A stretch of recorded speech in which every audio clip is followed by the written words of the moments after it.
সবুজ ফসলের মাঠ, ধানের শীষ দোল খাওয়ার কথা ছিল সেখানে আজ গর্জে উঠছে ভেকুর শব্দ। কৃষকের ঘামঝরা ফসলি জমি গিলে খাচ্ছে মাটি খেকোড়া। এতে একদিকে ধ্বংস হচ্ছে ফসলি জমি, অন্যদিকে মারাত্মক পরিবেশ ঝুঁকিতে পড়ছে পুরো এলাকা। আমি বিধবা মানুষ, একটুখানি জায়গায় ওটুন যে ইয়েরা ব্যাংকে কাইটা কুটা নিবেনছি, তখন আমি ওইটুনি চাষাবাস করে খাই। ফসল ফলিয়ে খাই, সবজি বুনা খাই। মানে যে আমাদের সবজির জায়গা দেখতেছেন, এই জায়গায় আমাদের না জানিয়ে আমরা বাধা দিতেছি, এরপরেও সবাই মিলে ওই যে যারা যারা নেতা মানুষ তারা করে এই মাটি কেটে নিয়ে যেতেছি। করোনা বা যে কোনো ভাইরাসের এগেইনস্টে ফাইট মানি ব্যাকট্রলের লেফট রাইট। খালটা ভরছি কষ্ট করে, আমরা গরিব মানুষ, আমাকে কোনো কামাই দান নেই, আমরা কামলা খেটে খাই। সেই খালটা যে মাটি দেখাইটা নিবেন হচ্ছে, আমার কাছে বুঝাই নতো সবাই। আর রাস্তাটা যে দিছে, যারা রাস্তাটা দিছে তারা আমার কাছে একটু বুঝবো না, তারা হেপে যে রাস্তা আসছে তারা তো আমার পারারি। দিনের আলোয় প্রশাসনের নাকের ডগায় কৃষিজমি, টিলা, সরকারি খাল ও নদী থেকে প্রতিদিন কেটে নেওয়া হচ্ছে মাটি।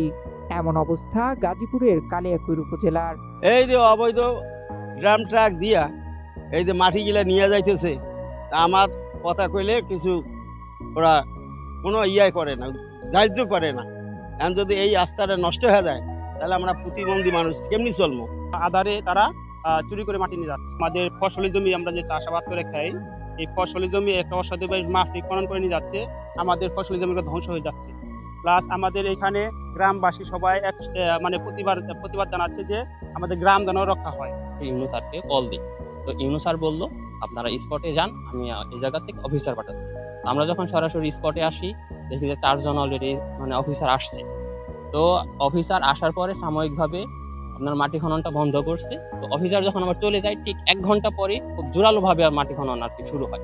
সরকারি আইন তোয়াক্কা না করে কালিয়াকৈর উপজেলার বড়ইবাড়ি, বেলাবো, রশিদপুর, বৌরাচালা, কুন্দাঘাটা, মধ্যপাড়া, বোয়ালি, দরবাড়িয়া, পাইকপাড়া, ফুলবাড়িয়া, লস্করচালা, শিমুলতলা, কান্দাপাড়া সহ অন্তত 22টি পয়েন্ট থেকে প্রতিদিন অবৈধভাবে মাটি কাটা হচ্ছে।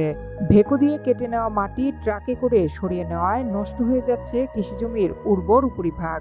ভারী ট্রাক চলাচলে ক্ষতিগ্রস্ত হচ্ছে পিচ ঢালা সড়ক, তৈরি হচ্ছে খানাখন্দ।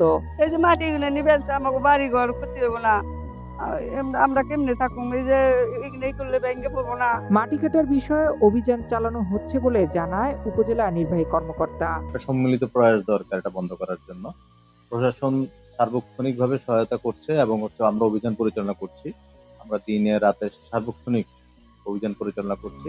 বেশ কয়েকটি অভিযানে জরিমানা করা হয়েছে। তাছাড়া তথ্য এলে প্রয়োজনীয় ব্যবস্থা নেওয়া হবে বলে জানায় জেলা প্রশাসক।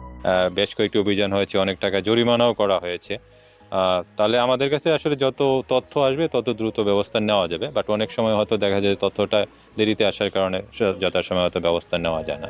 অবৈধ মাটি কাটার এই লাগামহীন কর্মকাণ্ড বন্ধে দ্রুত কার্যকর ব্যবস্থা না নিলে কৃষি ও পরিবেশ দুটোই চরম ঝুঁকির মুখে পড়বে বলে আশঙ্কা এলাকাবাসীর।